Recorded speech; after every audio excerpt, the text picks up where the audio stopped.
ஹரிநாராயண துரித நிவாரண பரமானந்த சதாசிவ சங்கர நாளென் செய்யும் வினைதானன் செய்யும் என நாடி வந்த கோளென் செய்யும் கொடுங்கூற்றியன் செய்யும் குமரேசர் இரு தாளும் சிலம்பும் சதங்கையும் தண்டையும் சண்முகம் தோளும் கடம்பும் எனக்கு முன்னே வந்து தோன்றினேன். உலகெங்கிலும் வாழ்ந்து கொண்டிருக்கும் ஸ்ரீராம் ஆஸ்ட்ரோ யூடியூப் சேனல் நேயர்களுக்கு டாக்டர் சைதை ராஜாவின் அன்பான வணக்கங்கள். நாம் இப்பொழுது இந்த எபிசோடில் இது நாள் வரைக்கும் ரிஷபத்தில் குரு வக்ரகதியில் இருந்தார். இப்போ வக்ர நிவர்த்தி பெறுகிறார். 11/2/2025 முதல் வக்ர நிவர்த்தி பெற்று சுபத்தன்மை, அதாவது வக்ரமாக இருந்தால் உங்களுக்கு எதிர்பலனியை தருவார் இல்லைங்களா. இப்போ நேர்கதியில் செல்கிறார். 90 நாள் இங்கே இருப்பார். 10/5/2025 வரைக்கும். 11/5/2025 குரு பயிற்சி பலன் மிதுனத்துக்கு அமைகிறது. அப்போது இந்த 90 நாளும் ஒவ்வொரு ராசிக்கும் இந்த குரு பகவான் எப்பேற்பட்ட பலனை வழங்கப் போகிறது என்பதை பார்க்கலாம் வாங்க. அதற்கு முன் எங்களுடைய சேனலை பார்த்து கொண்டிருக்கும் அன்பர்கள் இதுவரைக்கும் சப்ஸ்கிரைப் செய்யாதவர்கள் சப்ஸ்கிரைப் செய்து கொள்ளும்படி கேட்டுக்கொள்கிறோம். ரைட் சைடில் சப்ஸ்கிரைப் இருக்கும், பெல் பட்டன் இருக்கும், ரெண்டுத்தையும் ப்ரெஸ் பண்ணிங்கன்னா அடுத்த நொடியே எங்களுடைய வீடியோ உங்களை நோக்கி வர துவங்கிவிடும். வாங்க ராசிக்குள் செல்லலாம். மிதுன ராசி காலபுருஷனுக்கு 3வது ராசி. புத பகவான் ஆட்சி பெறும் வீடு. இதில் என்னென்ன நட்சத்திரங்கள் உள்ளடங்கி இருக்குது அப்படின்னா, மிருகசீரிஷம் 3, 4, திருவாதிரை, புனர்பூசம் 1, 2, 3 பாதங்கள் உள்ளடக்கி. இந்த குரு வக்ர நிவர்த்தி அடைஞ்சார் இல்லையா ரிஷபத்தில். இது நாள் வரைக்கும் வக்ரத்தில் இருந்தார். இப்போ வக்ர நிவர்த்தி அடைந்ததால் இந்த மேஷ ராசிக்கு, மேஷ லக்னத்திற்கு எப்பேற்பட்ட பலனை குரு பகவான் வழங்குவார் அப்படின்ற ஒரு நிலை பாருங்கள். இப்போது மேஷ லக்னத்துக்கு பார்த்தீங்கன்னு சொன்னால் இந்த குரு பகவான் பாதகாதிபதி. அந்த குரு பகவான் மறைஞ்சால் தான் வாழ்க்கை சிறப்பாக இருக்கும். அப்போ ஆட்சி உச்சமோ இல்லை கேந்திர திரிகோணங்களில் இருந்தால் கணவன் மனைவியிடையே கருத்து வேறுபாடு, குடும்பத்தில் ஒற்றுமையின்மை இதெல்லாம் வருங்க. ஆனால் இந்த குரு பகவான் 12 இருக்கிறதால குடும்பத்தில் ஒரு அமைதி, நிம்மதி, சந்தோஷம், குதூகலம் ஏற்படும். 7ஆம் இடத்து அதிபதி. இப்போது இது லக்னத்துக்காக சொல்லப்பட்ட பலன். இப்போ ராசி அப்படின்னு பார்க்கும்போது ராசிக்கு 7ஆம் இடத்து அதிபதி குரு பகவான் 7க்கும் 10க்கும் ஆதிபத்தியம். லக்னத்துக்கும் அதே தான். 7க்கும் 10க்கும் ஆதிபத்தியம் பெற்றவன் 12 இருக்கார் அப்படின்னா வாழ்க்கை துணை அல்லது மனைவியால் செலவினங்கள் ஏற்படக்கூடிய ஒரு நிலை. செலவினங்கள் அப்படின்னா அது சுப செலவாக கூட இருக்கலாம், அல்லது அவங்க கணவனுக்கு மனைவி, மனைவிக்கு கணவன் ஸ்தானம் இல்லையா. அப்போது கணவனோ மனைவியோ வெளியூர் வெளிநாடு போகக்கூடிய ஒரு தருணம் ஏற்படும். அது உங்கள் ஃபேமிலிக்கு ஒரு பாசிட்டிவான ஒரு பலனை தரக்கூடிய ஒரு நிலை. 7க்குடையவன் 12. அப்போ நண்பர்களால் செலவினங்கள் ஏற்படும். கூட்டு தொழில் செய்பவர்களுக்கு கூட்டு தொழிலில் வரக்கூடிய வருமானத்தை இன்வெஸ்ட் பண்ணக்கூடிய ஒரு நிலை ஏற்படும்.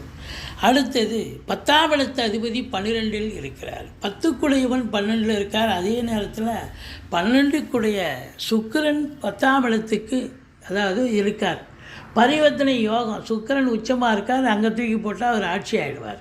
இப்போ குரு இங்கே வந்துடுவார். அப்போ 10ஆம் இடத்துக்கு குரு வந்துடுறாருன்னு சொன்னால் அப்போ குரு மட்டுமே தனியாக இருந்தால் பிரச்சனைகள். 10ல் குரு இருந்தால் பதவி பறிபோகும். ஆனால் பரிவர்த்தனை யோகத்தில் இருக்கிறதால தொழிலில் மேன்மை, உத்தியோக மேன்மை கண்டிப்பாக உண்டு. தொழிலில் இது நாள் வரைக்கும் இல்லாத ஒரு நிலை சூடு பிடிச்சி தொழில் சிறப்பாக நல்ல வாடிக்கையாளர்களை நிறைய பெற்று நல்ல தொழில் விருத்தி அடையக்கூடிய, சம்பாத்தியத்தை பெறக்கூடிய உன்னதமான ஒரு காலம். அப்போ தொழிலில் இன்வெஸ்ட் பண்ணலாமா? ஏற்கனவே ராகு வேறு 10ல் இருக்கார். 10ல் ராகு இருந்தால் ஒரு பிரம்மாண்டத்தை தருவார், பிரம்மாண்ட நாயகன். அப்போ தொழில் நீங்கள் இன்னும் இன்வெஸ்ட் பண்ணணும், இன்னும் தொழிலில் இன்வெஸ்ட் பண்ணி நல்லா சம்பாதிக்கணுன்ற ஒரு முனைப்போடு ஈடுபாடு இருக்கும்.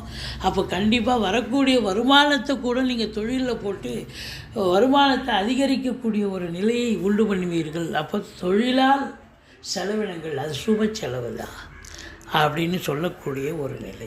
இது ஸ்தான பலம். பார்வை பலம் அப்படின்னு பார்த்தீங்கன்னு சொன்னால் குரு 4ஆம் இடத்தை பார்க்கிறார். அற்புதம்.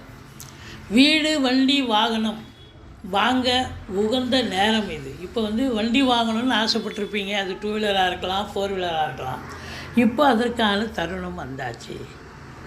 வீடு ஆல்ட்ரேஷன் பண்ணணும், இல்லை வீடு கட்டணும், இல்லை ஃப்ளாட்டு வாங்கணும், இல்லை காலி மனை வாங்கணும் அப்படின்ற ஒரு முனைப்போடு, ஒரு அபிலாஷையோடு இருந்து வந்திருப்பீர்கள். இப்போ அந்த அபிலாஷை நிறைவேறும். பிள்ளைகளை உயர்கல்வி படிக்க வைக்கக்கூடிய ஒரு சூழல் இருக்கும். அது உள்நாடாக இருக்கலாம், வெளிநாடாக இருக்கலாம். உயர்கல்விக்கு அனுப்பி படிக்க வைப்பீங்க. 4ஆம் இடம் தாய் ஸ்தானம். தாய் வழி சொந்தங்களால் அனுகூலம் உண்டு அப்படின்னு சொல்லணும். அடுத்தது உங்களுக்கு 6ஆம் இடத்தை பார்க்கிறார். எதிரிகள் ஓடி ஒளிவார்கள். கடன் சுமை படிப்படியாக குறையும். கோர்ட்டில் கேஸ் எதாக இருந்தால் சாதகமாக தீர்ப்பு வரும். ஏதாவது பஞ்சாயத்து போயிட்டுருக்குன்னு சொன்னால் அந்த பஞ்சாயத்து உங்களுக்கு சக்ஸஸ் ஆகும். சொந்த தொழில் செய்யக்கூடிய அன்பர்களுக்கு நம்பிக்கைக்கு பாத்திரமான பணியாளர்கள் கிடைப்பார்கள். அடுத்தது 8ஆம் வீட்டை குரு பார்க்கிறார். 8ஆம் இடம் என்பது ஆராய்ச்சி கல்வி படிக்கக்கூடிய அன்பர்களுக்கு உன்னதமான காலம். வீட்டில் உங்களுக்கோ இல்லை மற்ற வீட்டில் உள்ளவங்களுக்கோ உடம்பு முடியாமல் போயிருந்தால் இப்போ அவங்க தேக ஆரோக்கியம் சிறப்பாக இருந்து எழுந்து நடமாட துவங்குவார்கள். மற்றபடி எந்த அசிங்கமோ அவமானமோ ஏற்பட்டு விடாது அப்படின்னு நம்ம சொல்லணும். இதில் முக்கியமான ஒரு விஷயம் பார்த்திங்கன்னு சொன்னால், இந்த 7ஆம் இடத்தை அதிபதி குருவாக இருந்து அவர் வந்து 12ல் இருந்து பரிவர்த்தனை யோகத்தில் 10ல் இருக்கிறதால தொழில் உத்தியோகம் சிறந்து விளங்கப் போவதால் நல்ல ஒரு சம்பாத்தியத்தை பார்க்க போகிறீர்கள். வருமானம் கிடைக்கப் போகிறது அப்படின்னு நம்ம சொல்கிறோம். இதில் சுக்கிரன் குரு பரிவர்த்தனை யோகம். குரு பொறுத்தவரையிலையும் உங்களுக்கு நிதித்துறை, நீதித்துறையில் பணியாற்றுபவர்கள், ஆன்மீக துறையில் ஈடுபாடு உள்ள பெரியவர்கள், இவங்களுக்கெல்லாம் ஒரு பொற்காலம். சினிமா மற்றும் தொலைக்காட்சி, ஏன்னா சுக்கிரன் ஆட்சி உச்சமாக இருக்கார் இல்லையா, சினிமா இண்டஸ்ட்ரியில், தொலைக்காட்சி இண்டஸ்ட்ரியில் வேலை பார்க்கக்கூடியவர்களுக்கு ஒரு பிரகாசமான ஒரு காலம் இது.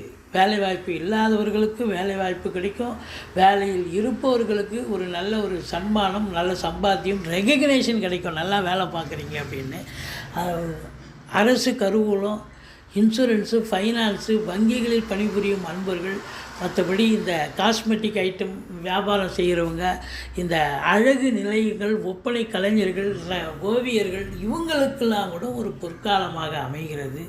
மொத்தத்தில் பார்க்கும் பொழுது இந்த ராசி அன்பர்களுக்கு இந்த குரு வக்ர நிவர்த்தி பெறுவது இந்த 90 நாளும் அற்புதமான பலன்களை பெறப்போகிறது. மிதுன லக்னம், மிதுன ராசியில் பிறந்த அன்பர்களுக்கு நிச்சயமாக ஒரு யோகமான காலமே. இதுவரைக்கும் எங்கள் சேனலை பார்த்தமைக்கு நன்றி. எங்கள் சேனல் பிடிச்சிருந்தால் லைக் பண்ணுங்கள், ஷேர் பண்ணுங்கள்.